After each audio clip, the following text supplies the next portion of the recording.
इस कथा को हम यहाँ से लक्ष्मी कथा को यहाँ से जारी करते हैं कि आपको पता है पिछले दिन हमने बताया था कि महिषासुर के आतंक से सभी देवता बड़े दुखी हुए और वो महिषासुर साम्राज्य देवताओं का ले लिया। देवता लोग ब्रह्मा जी और शिव जी के पास पहुँचे। ब्रह्मा जी शिव जी के संपर्क में पहुँचते ही वहाँ एक सबके शरीर से प्रकाश निकला, एक देवी बन गई और सारे देवताओं ने अपने अपने अस्त्र शस्त्र देवी को दिए और उस देवी ने बहुत अट्टहास किया और उस अट्टहास से तीनों लोक जो है प्रकंपित हो गया। उस लोक के बारे में मैंने बताया था कि कैसे वो आपका प्लेन ऑफ जो है वो बौद्धिक तल है, भावनात्मक तल है और आपका व्यवहारिक तल है। ये तीनों तल भू भुवा स्वः, ये तीनों वो देवी यानी सत्संग से जो शक्ति उत्पन्न होती है और वो शक्ति के का प्रसार प्रभाव व्यक्तित्व के तीनों तल पर पड़ता है। उससे आगे की बात यह है कि देवी ने अट्टहास किया और उनके सेनापतियों का नाम भी मैंने आपको बताया था कि कैसे कैसे कई सेनापति थे। ये वास्तव में है उदग्र है, कराल है, चिच्छूर है। ये सब वास्तव में जो वासना है वो वासना के प्रमुख रूप हैं और इसका वर्णन पिछले बार किया था। तो देवी ने अट्टहास किया और उनमें बहुत जोरों से सांस प्रश्वास चलने लगा। देवी के जितने श्वास बाहर निकलते थे उतने ही ज़्यादा शिव के गण पैदा हो जाते थे और वो शिव के गण असंख्य संख्या में पैदा हुए और उन सारे गणों ने जो है वो राक्षसों पर धावा बोल दिया और राक्षस और गण के साथ और इधर महिषासुर और देवी के साथ भीषण संग्राम होने लगा। ये संग्राम वास्तव में वासनाओं का, कुवासनाओं का शुभ वासना के साथ के संग्राम का परिचायक है। देवी के सांस से शिव के गण की उत्पत्ति। जब आप सत्संग करते हैं, साधना करते हैं तो आपके अंदर शुभ वासनाएं विकसित होने लगती है और उन शुभ वासनाओं के कारण आपको शक्ति मिलती है, जिससे अशुभ वासना यानी जो विभिन्न राक्षस हैं कुवासना के रूप में, ये शुभ वासना कुवासना में बहुत घनघोर संघर्ष होता है, एक दूसरे से लड़ते हैं। और मुख्य रूप से जो विक्षेप के रूप में महिषासुर सबसे बड़ा जो सेनापति है वो देवी यानी आध्यात्मिक शक्ति से वो लड़ता है। लड़ते समय देवी ने एक बार उसको ट्रैप कर लिया, पकड़ लिया, वो अपने जाल में फंसा लिया महिषासुर को।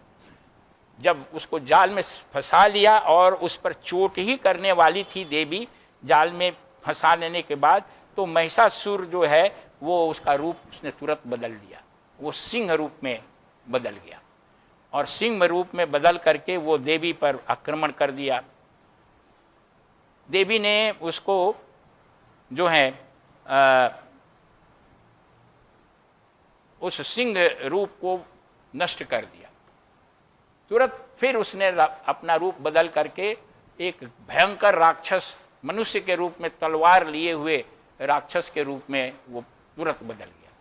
देवी ने उस राक्षस को अभी सर काट दिया और तुरंत वो जो है देवी ने उसको बाण से विच्छिन्न कर दिया। तुरंत उस राक्षस का रूप फिर बदल गया और वो एक महाभयंकर हाथी बन गया।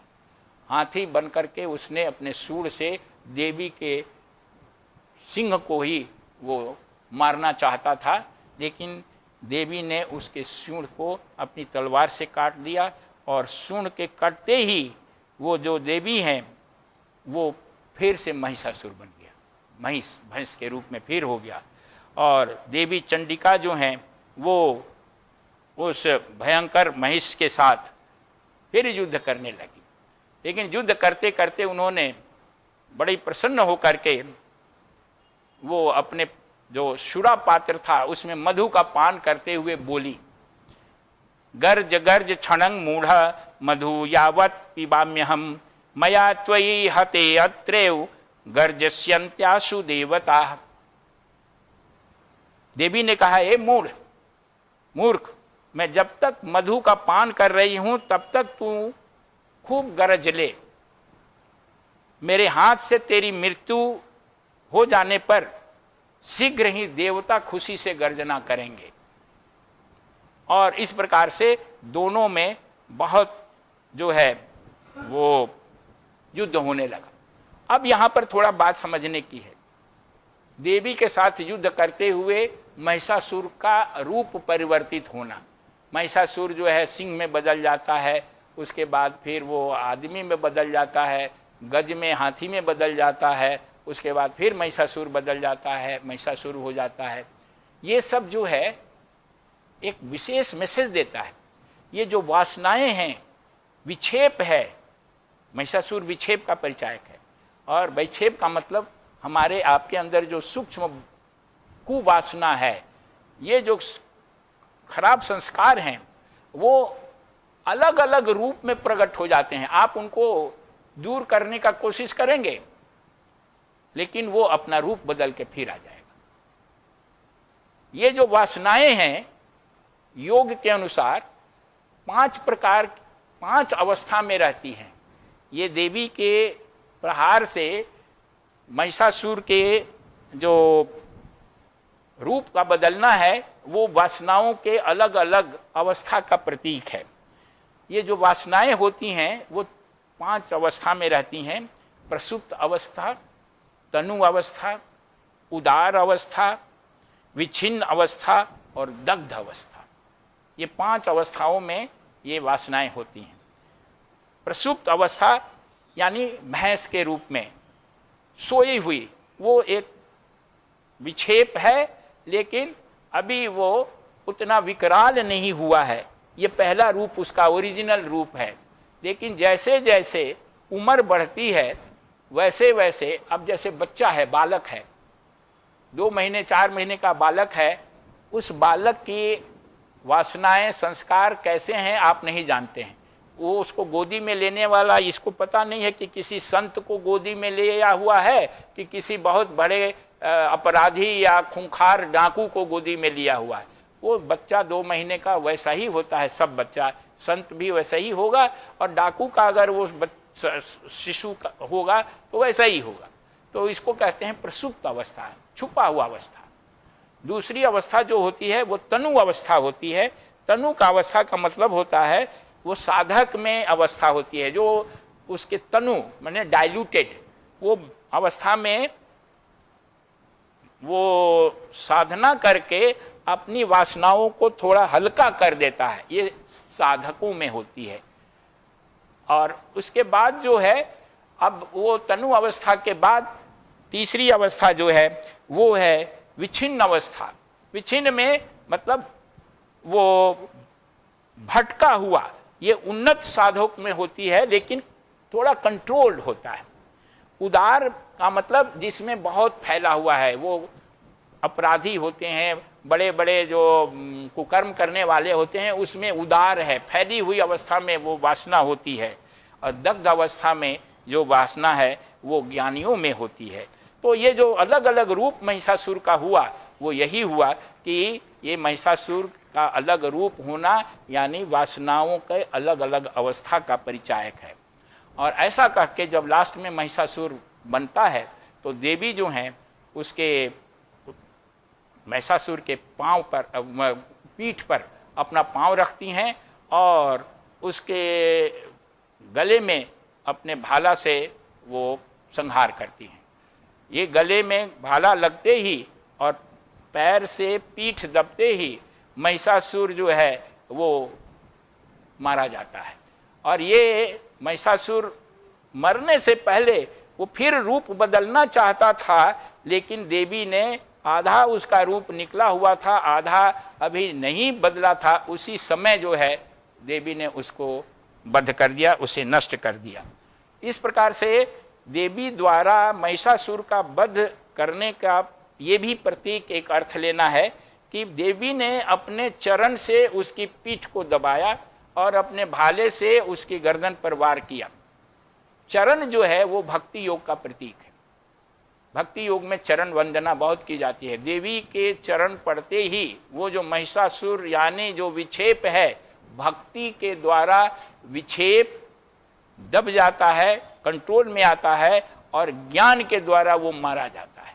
यानी जो भाला है गर्दन में जो मारी थी देवी, वो भाला जो है वो ज्ञान का परिचायक है।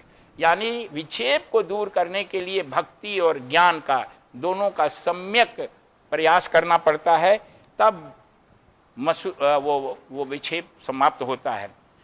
महिषासुर के मरते ही असुरों में हाहाकार मच गया और सब इधर उधर भागने लगे और भागते हुए देवी के डर से किसी के पैर कटे, किसी के हाथ कटे, किसी की मृत्यु हुई और जो बाकी बचे थे वो सब खत्म हो गए। यानी जब विक्षेप खत्म हो जाता है तो संस्कार जो है, संस्कार यानी ये जो राक्षस बचे हुए हैं वो सब भाग जाते हैं। जो कुसंस्कार है, जो वासनाएं हैं, वो वासनाएं निर्मूल हो जाती हैं। तो वासना ज्ञान के रास्ते में 3 अवस्थाओं में वासना को कंट्रोल किया जाता है। पहली अवस्था जो वासना की होती है उसको हम लोग पहले वासना को, कुवासना को सुवासना में बदलते हैं, प्रतिस्थापित करते हैं। संस्कार को, कुसंस्कार को अच्छे संस्कार में प्रतिस्थापित करते हैं। उसके बाद जो है शुभ संस्कार जब चारों तरफ हो जाता है चित्त में, तब जो है वासना क्षय हो जाती है और शुभ संस्कार से भी ऊपर हो जाता है व्यक्ति, और तब उसे जो है आत्मज्ञान होता है। तो महिषासुर की समाप्ति विक्षेप की समाप्ति का परिचायक है। इसके बाद देवताओं ने बहुत उत्सव मनाना शुरू किया और उसका नाम, उसको संग्राम महोत्सव कहा जाता है। स्तुति की देवी की, दृश्य अप्सराएं नृत्य करने लगी, देव वो संत महात्मा जो हैं वो तरह तरह से देवी का स्तवन करने लगे, पुष्प वर्षा होने लगी। ये एक संग्राम महोत्सव कहा गया। संग्राम महोत्सव का मतलब संग्राम, राम के साथ अगर आप रहेंगे, संग्राम, राम के साथ यानी ईश्वर के साथ यदि हम व्यवहारिक जीवन जीते समय ईश्वर के साथ हम चलते हैं, यानी ईश्वर को अपने जीवन में धारण करते हैं, तो हमें विजय होगी, हमेशा हमें उत्सव ही मिलती रहेगी। और इस विजय से हमें जो है श्रद्धा बढ़ती है, वीर्य आता है हमारे अंदर, हमारी स्मृति होती है, समाधि और प्रज्ञा। श्रद्धा, वीर्य, स्मृति, समाधि और प्रज्ञा, ये 5 स्टेज में व्यक्ति के अंदर उत्सव मनता है। जब विक्षेप खत्म हो जाता है तो साधक में श्रद्धा विकसित होती है। श्रद्धा का मतलब होता है कि वो परमात्मा के प्रति दृढ़ विश्वास उत्पन्न हो जाता है। वीर्य का मतलब उसमें शक्ति आ जाती है, और वो शक्ति क्या है कि उसमें विषम परिस्थिति में भी दृढ़ता बनाए रखने की क्षमता आ जाती है। स्मृति का अर्थ होता है कि आध्यात्मिक स्वरूप का ज्ञान हो जाता है, याद हो जाता है कि मैं वास्तव में शरीर नहीं, मैं वास्तव में आत्मा हूँ। ये स्मृति आ जाती है। जो अभी भूल गया है जीव, वो स्मृति उस संग्राम महोत्सव के बाद विक्षेप के समाप्ति से ही आती है। समाधि यानी मन जो है अंतर्मुखी होने लगता है, और मन की अंतर्मुखी होने का परिणाम ये होता है कि जीवन का जो लक्ष्य है, प्रज्ञा उसमें उत्पन्न होती है, ज्ञान उत्पन्न होता है। यानी जीवन को देखने की जो दृष्टि है वो बदल जाती है। आम व्यक्ति जिस दृष्टि से जीवन को देखता है, साधक या आत्मज्ञानी संत उस दृष्टि से साधक को संसार को नहीं देखता है। इस प्रकार से देवी जो हैं अनेक प्रकार के अस्त्र शस्त्रों का प्रहार करके, यानी अनेक प्रकार के गुणों को विकसित करके साधक अपने जीवन को जो है विक्षेप रहित करता है। और अस्त्र शस्त्र, यहाँ भी थोड़ा सा देवी ने जो अस्त्र शस्त्र का यूज किया है उसको समझ लेने की जरूरत है। अस्त्र, त्र दोनों में है, अस्त्र, सहस्त्र, त्र मतलब 3। अस्त्र में यानी जो संसार की जो त्रिपुटी है, तीन जो है उसको नकारने वाला,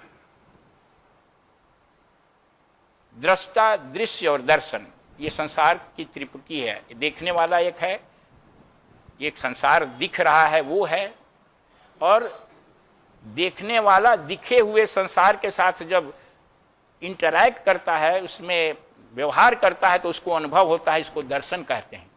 तो ये जो त्रिपुटी है वो त्रिपुटी नहीं है, नेति नेति, ये नहीं, ये नहीं, ये नहीं, इस तरह से इसको नकारना, वो है अस्त्र।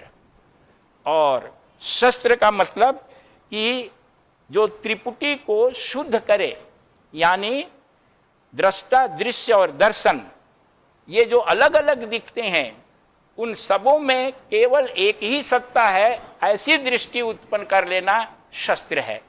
वही परमात्मा एकमात्र दृष्टा है, दृष्टि है और दर्शन भी है। तो इस प्रकार से व्यक्ति की जो ऊंचाई है वो दूसरे अवरोध यानी विक्षेप के समाप्त होने के बाद वो व्यक्ति ऊंची अवस्था में चला जाता है। आज यहीं पर हम लोग इस कथा को विराम देते हैं। अभी इसके बाद अपने अपने स्थान पर आप बैठ जाएं, मानसिक रूप से देवी लक्ष्मी का ध्यान करें, जो कमल के सिंहासन पर बैठी हैं, लाल वस्त्र है और उनके हाथों में अनेक प्रकार के अस्त्र शस्त्र हैं, और महालक्ष्मी को ध्यान में रखते हुए उनसे दैवी संपत्ति की कामना करते हुए उनका ध्यान करें। ओम महालक्ष्म्यै नमः, ओम श्री महालक्ष्म्यै नमः, ओम श्री महालक्ष्म्यै नमः।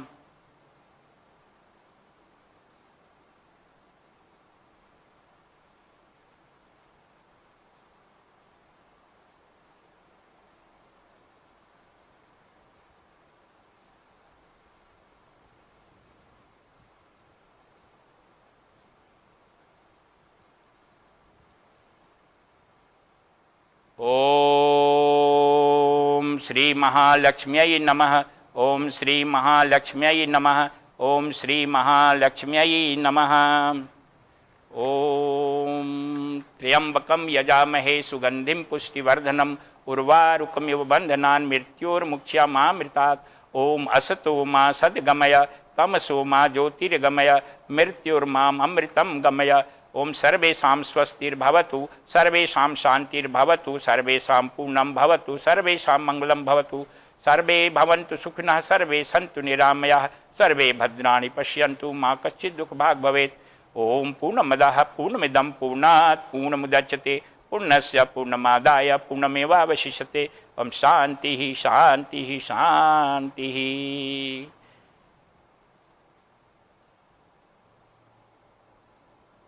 माता लक्ष्मी की अनंत कृपा आप सबों को प्राप्त हो। आप सभी इसी जीवन में शक्ति, भक्ति और मुक्ति को प्राप्त करें और आवागमन के चक्र से हमेशा हमेशा के लिए मुक्त हो जाएं। आप सबों को अपनी ओर से, आश्रम की ओर से हार्दिक आभार और धन्यवाद। परमात्मा से यही प्रार्थना है कि आपकी ये लगन लगी रहे और आप सत्संग में आते रहें। ओम शांति शांति शांति।